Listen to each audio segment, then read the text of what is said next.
And you can see we have the noon position update as well since it's near land. Right now it's moving to the west-northwest. So it started that critical west-northwest movement now that was to the west at 11 a.m. Now it's to the west-northwest. And you can really see it with the infrared satellite imagery. 155 miles per hour with maximum sustained winds. Pressure up to 922 millibars.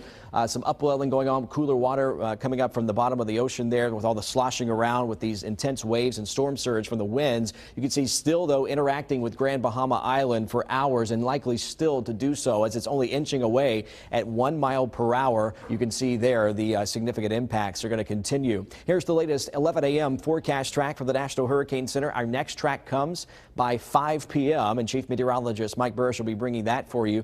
You can see just to the south and east of Jacksonville's latitude by Wednesday in the morning, and then coming up to our area about due east of Jacksonville Beach by about 70 to 80 miles with the current forecast by Wednesday through the afternoon and early evening.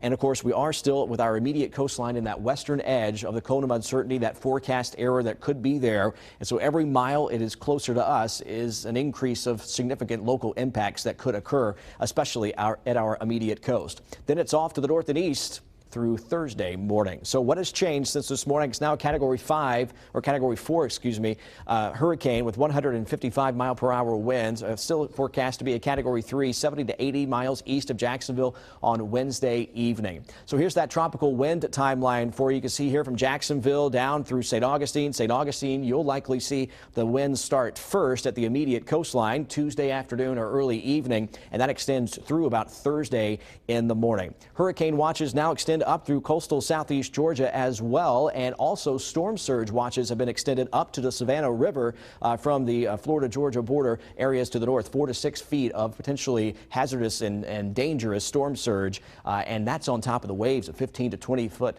waves with the breakers. There it is, Dorian continuing to stream off on First Alert Doppler HD with the spaghetti plots not showing much room for error for Hurricane Dorian. I'm coming up and showing you the latest local impacts and going neighborhood by neighborhood with potential storm surge impacts as well. That's in your First Alert 7-day forecast.